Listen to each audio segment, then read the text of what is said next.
আজকে ভাবতেছেন এই হাতটার কত যত্ন নেই, দামি দামি ক্রিম কিনা হাতের মধ্যে মাখাই। এই মুখের কত যত্ন নেই, দামি দামি ক্রিম কিনা মুখের মধ্যে মাখাই। এই পায়ের কত যত্ন নেই, এই শরীরের কত যত্ন নেই।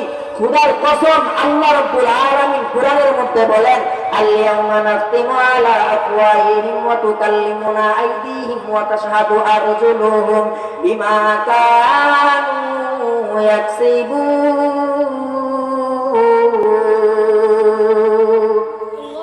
আল্লাহ রাব্বুল আলামিন বলেন, বান্দা আমার কাছে কি আসবা না? হাসরের ময়দানে দেখেন বান্দা কেমন। হাসরের ময়দানে আল্লাহ রাব্বুল আলামিন ফেরেশতাদেরকে পেশ করবেন এভিডেন্স হিসাবে। ফেরেশতারা বলবে, আমলের খাতা বের করবে, আল্লাহ তোমার বান্দা এই আকাম করছে, এই আকাম করছে, এই আকাম করছে। বান্দা বলবে, আল্লাহ ফেরেশতার সাক্ষী মানি না, কারণ ফেরেশতা তোমার কথাই তো শুনবে।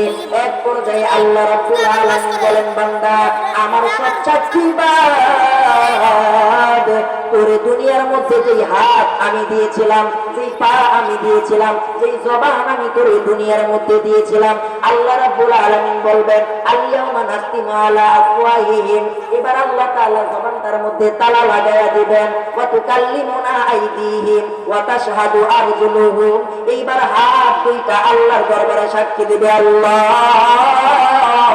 দুনিয়ার মধ্যে আমারে ব্যবহার কইরা চুরি করছে, আল্লাহ দুনিয়ার মধ্যে আমারে ব্যবহার কইরা হারাম মেয়েকে স্পর্শ করছে, আল্লাহ দুনিয়ার মধ্যে আমারে ব্যবহার কইরা যত আকাম কুকাম করছে। পা দুইটা সাক্ষী দিবে, আল্লাহ খানবানিয়ার মাহফিলের মধ্যে এই দুই পা দিয়া হাইটা যায় নাই, আশপাশে কনসার্ট হইছে সেখানে গেছে, দোকানের মধ্যে এই পা দিয়া হাইটা টিভি দেখছে, সিনেমা দেখছে। আল্লাহ আজকে আমরা পা, আমরা হাত, এর নামে তোমার দরবারে বিচার দিলাম, সাক্ষী দিলাম। বান্দা অবাক হয়ে যাবে, বলবে, আল্লাহ এ আবার কেমন বিচার? এ হাত করে না আমি যত্ন করছি, এ পা করে না আমি যত্ন করছি, তুই দেখি হাসরের ময়দানে আমার বিরুদ্ধেই সাক্ষী দিস। হাত আর পা ডাক দিয়া বলবে, বান্দা রে তুই আমারে দুনিয়ার মধ্যে কয়দিন যত্ন করলি, তুই আমারে দুনিয়ার মধ্যে কয়দিন আদর করলি, কয়দিন ক্রিম লাগাইলি, আমারে বানাইছে আমার আল্লাহ, খানিক কিছুক্ষণ সময়ের জন্য তোর কাছে দিছে, তোর কাছে থাকছি, তুই আমারে ব্যবহার কইরা অন্যায় গুনাহ আকাম কুকাম করছস। মূলত আমি তোর গোলাম না, আমি আমার আল্লাহর গোলাম। আজকে আমার আল্লাহর কথা ছাড়া আর কিছু আমি শুনবো না। সুতরাং মুসলমান, বাঁচার কোন রাস্তা নাই, বাঁচার রাস্তা একটাই।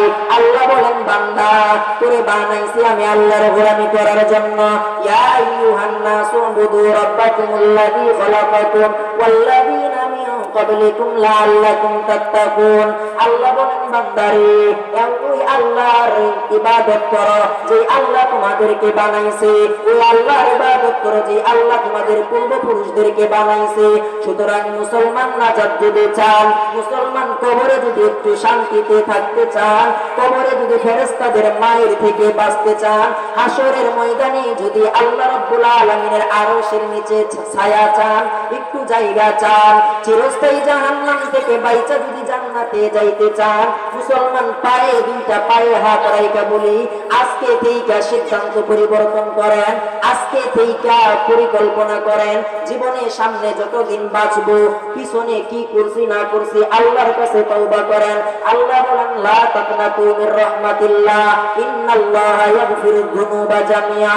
বান্দারে কত গুনাহ করছো, সব গুনাহ লইয়া আমি আল্লাহর কাছে আসো, আমি আল্লাহর একবার আল্লাহ বইলা ডাক দাও, আমি আল্লাহর কাছে একবার মাফ চাও, আমি আল্লাহ তুই যত বড় গুনাহগারই হস না কেন তোর সব গুনাহ মাফ করে দিব।